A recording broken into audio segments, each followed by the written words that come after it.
Welcome to another episode of Victoria's Lounge from the Jomo Kenyatta International Airport. Now you might be wondering, what am I doing at the airport, and is there a conversation worth having here? Well, actually there is. For those of you who travel a lot, you're probably used to interacting mostly with the airport personnel who help you to your gate or the airline staff who check your boarding pass.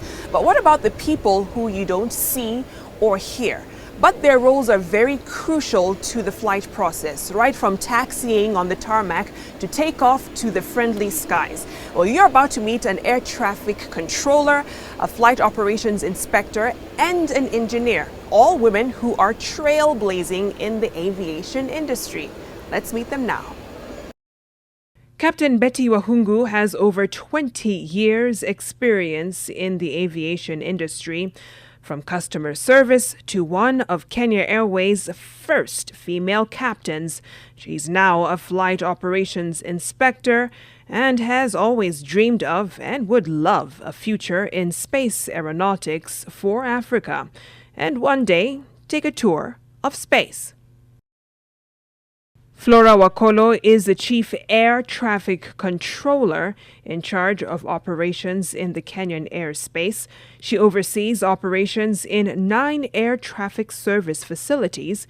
With over 3 decades' experience in the industry, Flora is a pioneer in her own right, managing to get women in air traffic control recognized by changing some of the punitive regulations in 2002. Engineer Farida Mitei is among those responsible for consistently ensuring 99.9% reliability of equipment used to manage the Kenyan airspace. She's a project engineer at JKIA in installation of the Aeronautical Info Management System. With 5 years under her belt at KCAA, Farida encourages girls and young women to take up opportunities in the engineering field.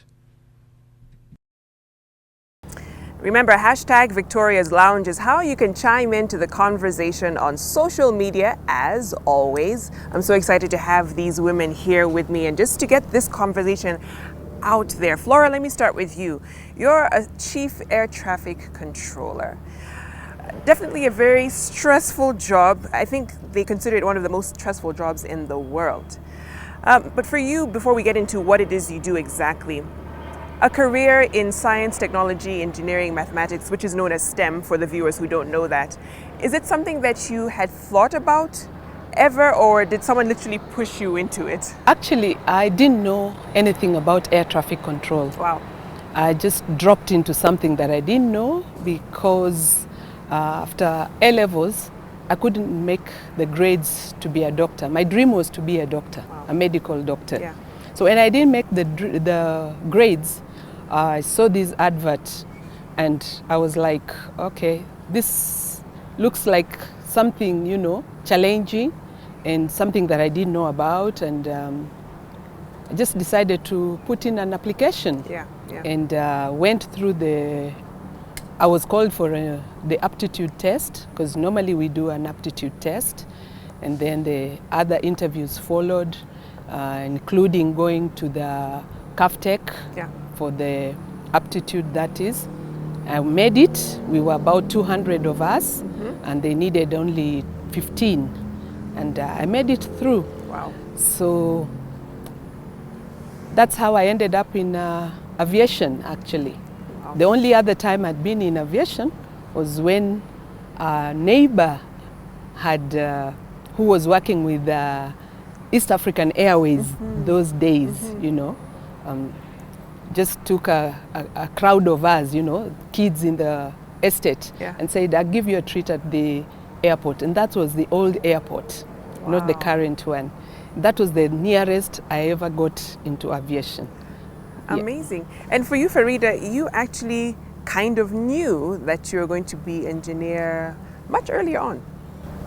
From the onset, I knew math was my thing. And my parents always knew that I was good at math, and they encouraged me to pursue it. And when I went to campus, I did my engineering.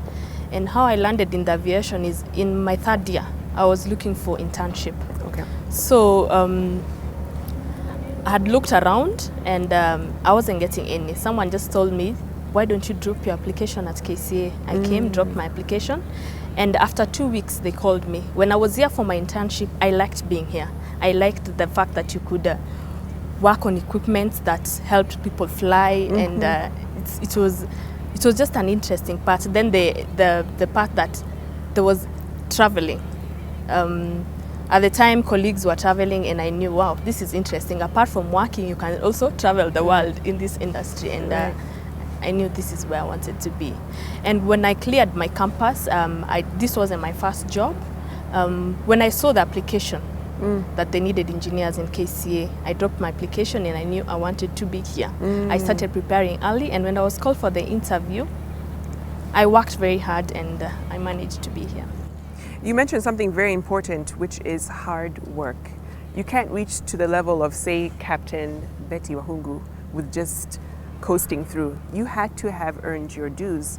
Just take us through your journey of how you started in customer service in Kenya Airways to a captain to now a flight operations inspector. My journey started quite a while since I was a small child from where I was born. We grew up within the airbase, the Eastleigh airbase, as my dad was employed there in the early days.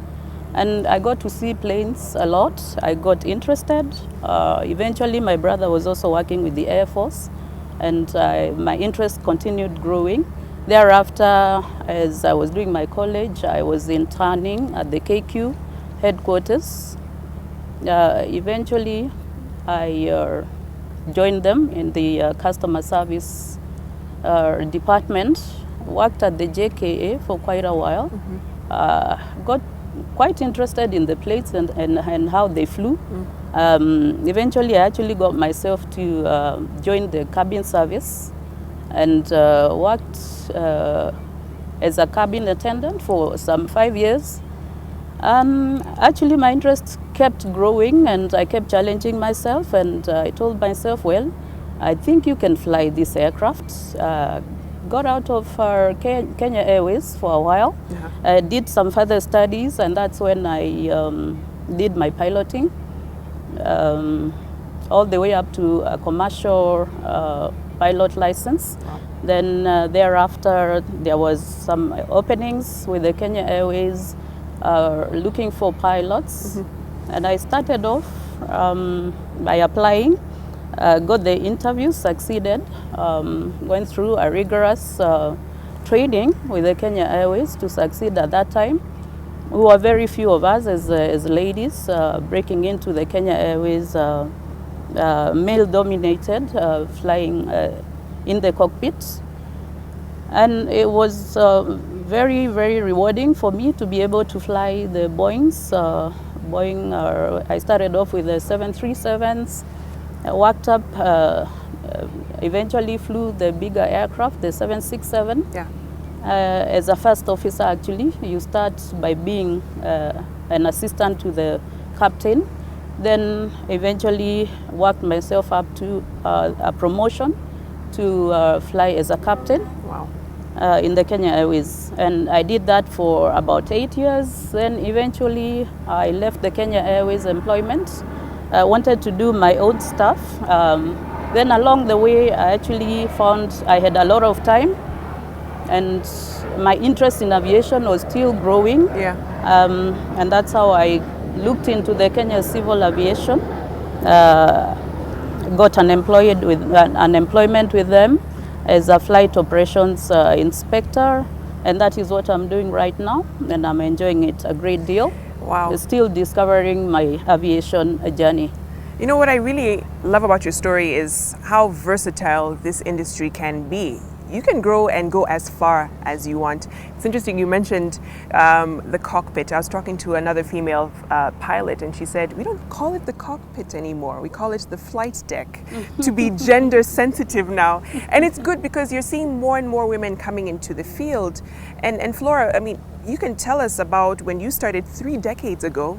It's hard to believe because you don't look like you've been there that long, but you weren't one of many women in the industry. So what was that like when you first started? To be sincere, it was tough. Tough as in right from training. Yeah. Because we were in a class of 15, out of which I was the only female. Wow. And you know how boys can be mean sometimes. Yeah. Yeah. But I had to fight it through. And the only way I decided to make sure that I went through was by making good grades in class. And from there on, midway the training, they started respecting me. And I'm glad to say that that respect is still maintained to date. So you got to work hard, as in show that you are able, you are capable, not just wait, you know, to be given whatever positions that are available just because you're a woman. Yeah. Yeah. And then the next challenge was in the field, because as air traffic controllers, you first do training at an aviation academy, like I did mine at East African School of Aviation, Yes. in Embakasi. And then from there, you go for OJT. OJT can be very stressful because you work under different air traffic controllers on shift. Okay. And remember, at that time, you're working under somebody's license. So whatever you do has implication on their license. Wow. So they have to be very careful about what you do. Right. So during the OJT period, I also was able to break through, and I had no issues with my male colleagues because virtually that time it was male dominated, Right. except for one lady who is now retired, Trufosa Chocho. She's the only other lady that was a controller. My goodness. So being the second one, I had to prove to the industry that actually the first lady did not make it through, you know, fluking or something. Yeah, Right. women can do it. Right. Yes, so it was quite a challenge, and I proved it by making it through. Yeah. Yeah. And I think creating more space for someone like Farida. You've come in a bit later in the game, but still the case is there are very few women. Yes. Is the environment less hostile than probably what Flora had described? At the moment, it's less hostile because of the fact that people like Flora have been there. Yeah. It's a bit easy. At least there are rules to govern the game in the industry now. Right. And there's also mentorship program whereby you work under somebody, they mentor you, they train you on different aspects in the engineering department where I am in. There's different mentorship programs, so it's not as difficult as it was, even though it's still male dominated as we speak. It's not as difficult as it is right now. Yeah. But as we are there, we also still have to work extra hard as the ladies, because there's the perception that ladies cannot do it. So we work extra hard to not to just show them that even as ladies we can do it also, Right. the way equally or better Yeah, than yeah. how the men can do it. Yeah, and you mentioned something really important is perception. You'll find a lot of women in male-dominated fields have to work 10 times harder just to beat the perception, then show, okay, now let me do my job, you know, that I'm actually qualified for this. And we'll come talk to you, Betty, about your experience going through the aviation and growing in that and some of the challenges that you've been through. But let's take a short break here in Victoria's Lounge. We'll be right back. Welcome back. You're watching Victoria's Lounge. We're talking to some powerhouse women today. Betty, you actually do safety oversight for flights. What does that entail? This is a realization of what I had been doing over the years. I've always flown in the cockpit and wondered just how safe our airspace was from time to time when you encounter issues here and there to do with controlling and the airspace itself. In my department especially, right now, we more interested in the safety and in the security part of our airspace and civil aviation, Yes. as it were. we are given the mandate to ensure that we implement the regulations that have been set out.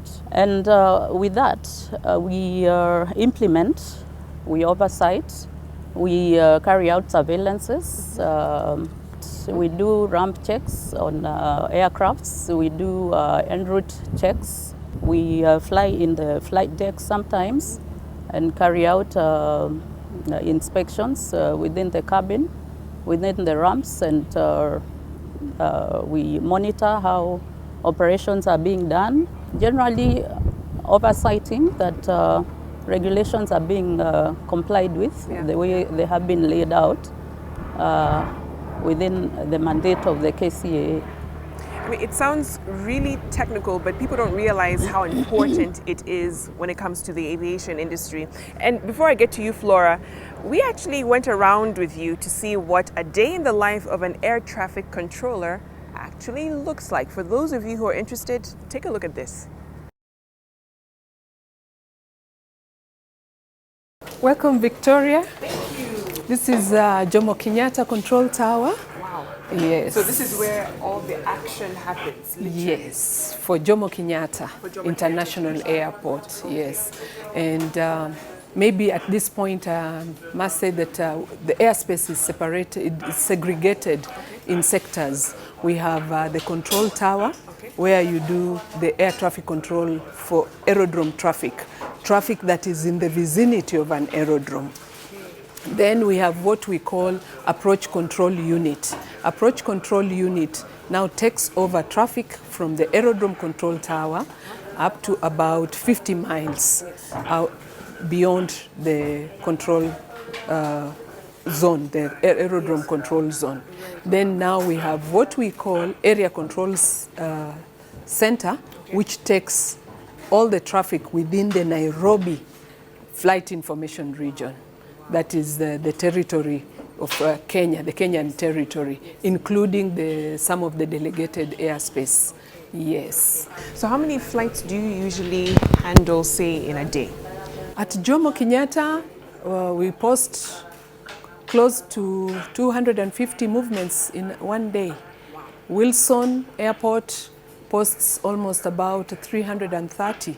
And it's because that's where we have the general aviation and flight training schools.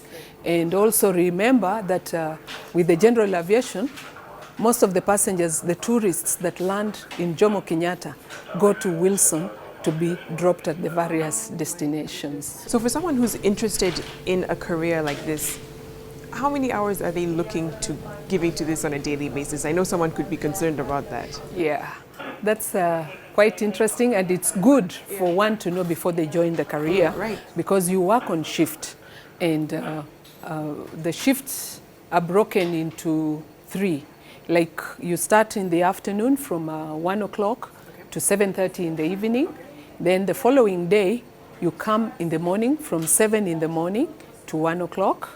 And then the third day, that's when the rubber meets the road. Yes. You work a night shift. And according to the regulations, you're allowed to work up to 10 hours.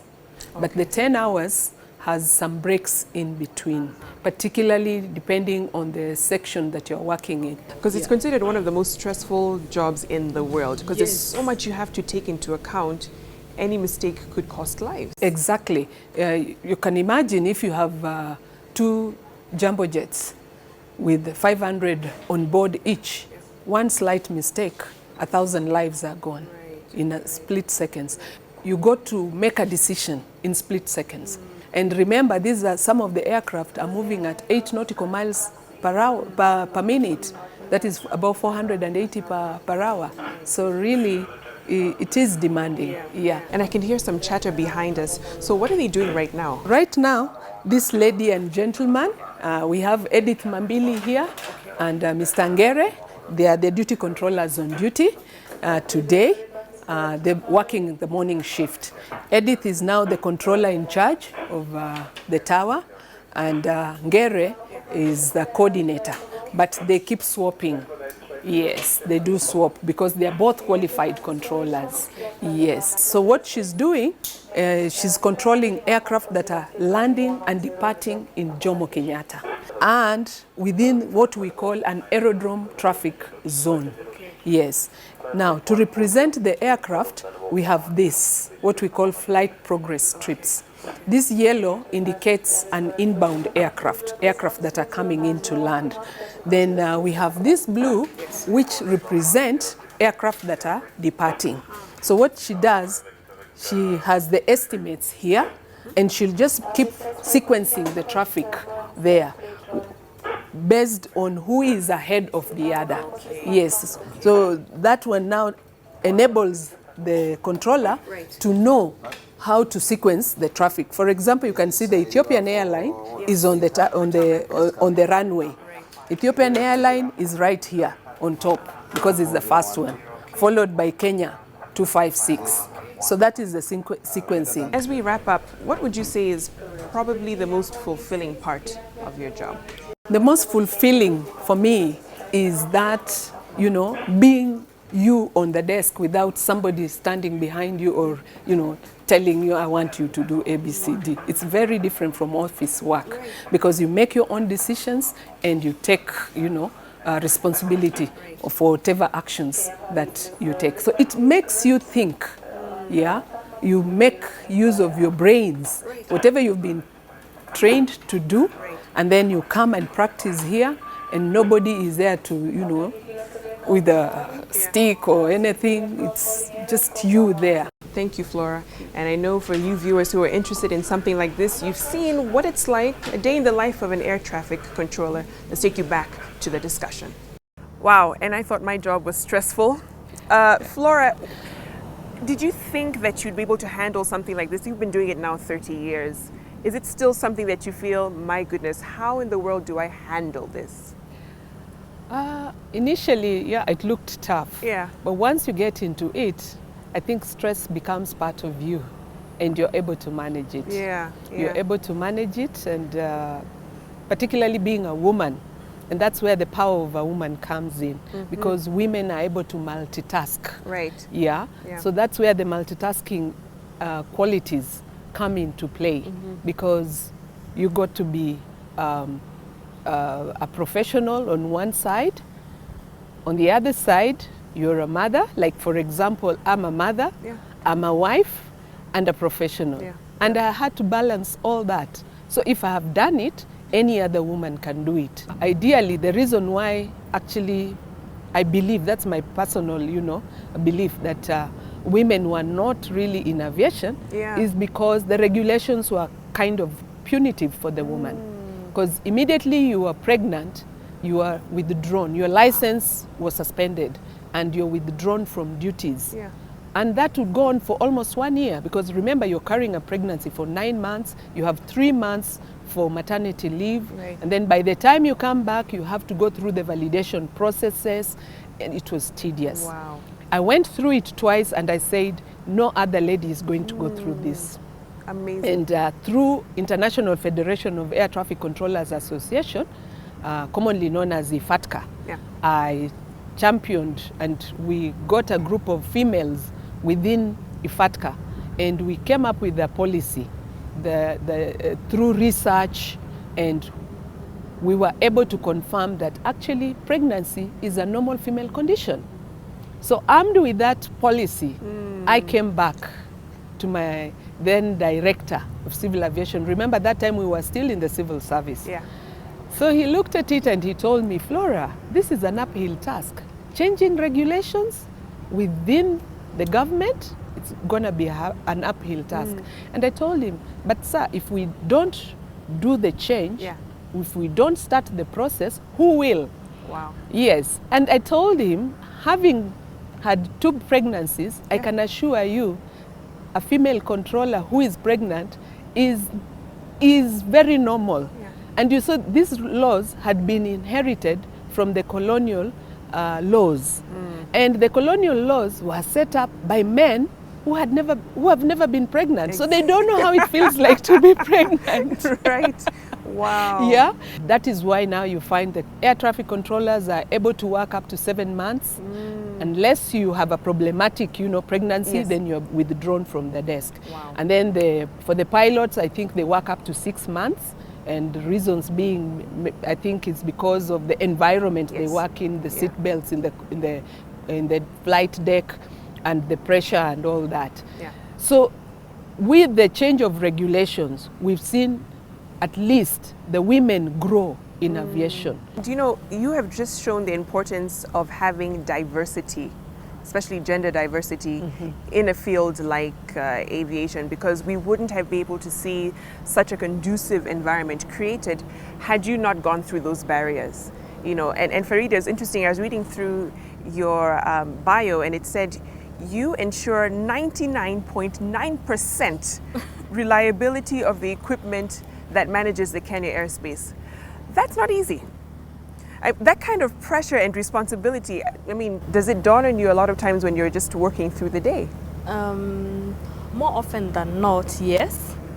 But with teamwork Yeah. in the organization, it's achievable. We have done it. We've never had instances whereby our airspace is not that safe. Yes. So we work as a team, and we have support from all the players.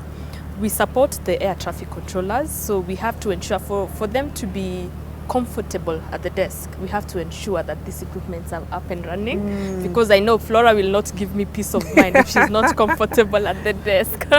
Yeah, and I think it's something achievable. Yeah. We go through a lot of training on this. Yeah. When an equipment is coming in, we train a lot on it. And there's, of course, the integration period whereby we test, we do a lot of testing. And the 99% is achievable. Yes. Okay, great. Let's take a short break here on Victoria's Lounge. When we come back, we'll just talk about how to create a more conducive environment. Flora already showed how she pioneered that process, and how we can get more girls into the STEM field. We'll be right back. Welcome back. You're watching Victoria's Lounge. I saw something very interesting in your profile, Betty. You talked about space aeronautics. And I was thinking, wow, okay, 30,000 feet in the air is not enough for you. You eventually would love to take a tour of space. Yes, in my bucket list. That's on your bucket list. And it's very really possible. one of those wishes that I have. Yeah. I'm very encouraged in what is happening within Africa. Yes. The aviation industry is growing at a very good rate.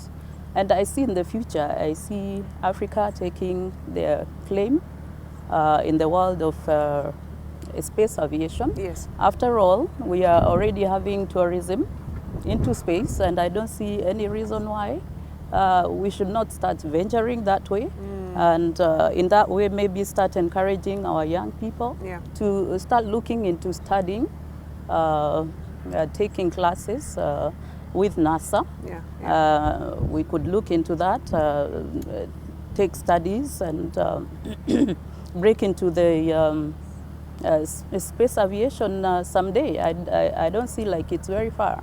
Going at the rate at which the KCA is going with their strategic plan for 2030, in line with the government strategy, there's a lot of prospects into improving the aviation industry.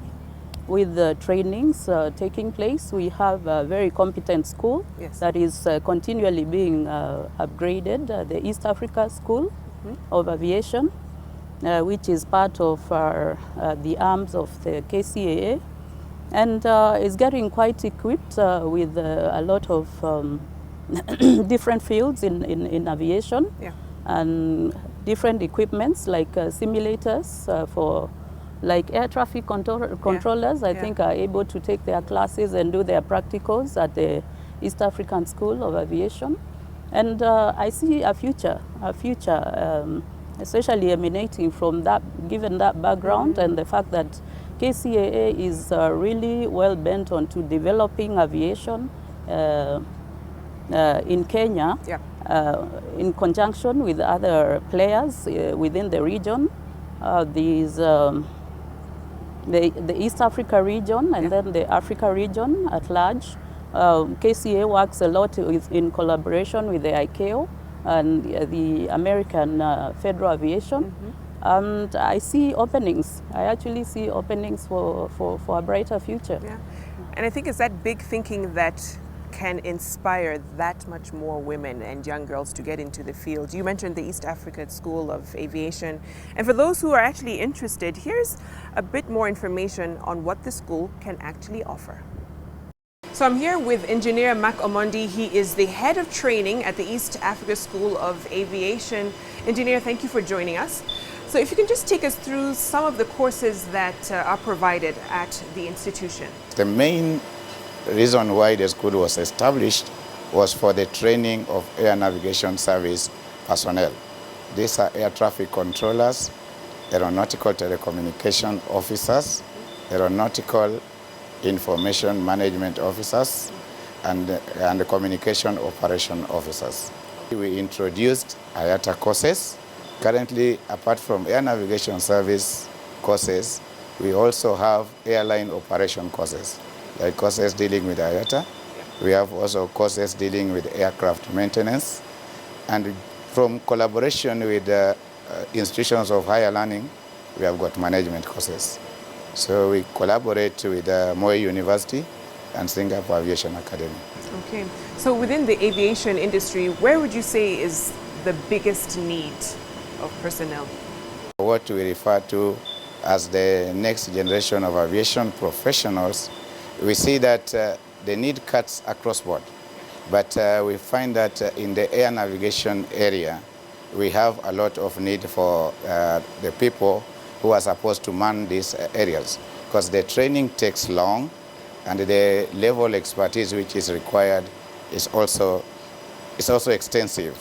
So generally we have to constantly keep training these people and making sure that there is seamless transition between the ones who are leaving and the ones who are coming in. Wonderful. Thank you so much, Engineer Omondi. And certainly there's a lot that needs to be done to expose the younger generation early enough so they understand what it is they're getting into and value the contribution they can bring into the industry. Let's get back to the conversation. So I hope that information was helpful. I was reading a very discouraging statistic the other day, and it said after leaving school, the female engineering workforce in Kenya is only at 8%. And we need to really scale that up. For you, Farida, what would you advise either a parent or even a teacher who has a young girl under them? How do they get them interested in STEM? Start early, nurture them from the onset so that they meet the cutoff mark. Yeah. Yes, so when you start early, it becomes easy and then let them join institutions that offer engineering also. Yeah, and that are recognized. And I want to tell the girls that they will meet obstacles, but they should focus on the dream, achieving the dream at the end of it. Yeah, but the point is they should start early. Yeah, yes. And Flora, how can we get, because it's inevitable, we're going to get more women in the field, probably not at the speed with which we'd want to, but how do we sensitize male colleagues to be able to work with their female counterparts? At the moment, I believe the government has done quite some, with that girl-child empowerment, to the extent that the boy-child is being left behind now. Yeah. So thanks to the government, at least, there's that realization that a girl-child needs to be empowered. And as we speak now, out of 161 air traffic controllers in this country, 40 are women. Wow. Yeah. So that is a number that is growing, but we are not yet there. We would like to see a 50-50 kind of, ratio. Exactly. Yeah. And for the girls, it's both for the girls and the boys. If you want to be an air traffic controller, there's this subject, geography. Geography is a must. And I realized one time when we were doing some shortlisting, you find somebody with very good grades, Yeah. and yet they did not do geography. And you find that geography is one subject that cuts across, you know, it's either between the arts and the sciences. And therefore, I would encourage that the students, the current students, Yes. at least take some, you know, interest in geography, because without geography you will not be able to do air traffic control, and I believe you will not also be able to do flying, because you have to visualize that airspace in your yes, in your mind. So without geography you are not able to visualize that, and it's one of the requirements. Even demystifying the industry, because a lot of women just generally are socially inclined. You know, they would be more prone to care about community, family. And then you think engineering is such a technical field. But the thing is, it's actually out to help people. It's out to help society, to make things easier, to guide people. So maybe selling that angle of the industry to women, do you think Betty would encourage more to come in? It's not really a mystery. It's easy. Once you get into it, actually you surprise yourself. Once you get into, say, for example, in the flight deck, as they call it nowadays, you're able to do your stuff in the right way. You surprise yourself because it becomes very easy. As had been said earlier, women are very good girls and are very good at multitasking. Being like in the flight deck calls for a lot of multitasking. You got to have your head really clear, and there is really no room for, actually, as has been said earlier, no room for error. You got to be almost 99.999% sure with what you're doing. Yeah, because there's actually no room for error in the flight deck and in the flying atmosphere, as I can call it. Thank you so much. This has been really inspiring. I think if I heard this a couple years back, I would have reconsidered a career. But thank you so much for showing us that it can be done, Betty, Farida, and Flora. I hope many young women and girls are inspired to come into this field. I think Irina Bokova, she's the Director General of UNESCO, said it best. And she said, no country today can afford to leave aside 50% of its creative genius, 50% of its innovation, and 50% of its economic drivers. And that is why diversity and gender equality in the engineering field is so necessary. So for any young women watching, any girls watching, take what you've heard from this conversation and consider what your input in this field could mean for the future, for your family, for your community. Thanks for watching Victoria's Lounge. This has been a wonderful conversation. I hope you're keeping the discussion going on social media, #Victoria's Lounge. Have a wonderful evening, and let's do this again next week.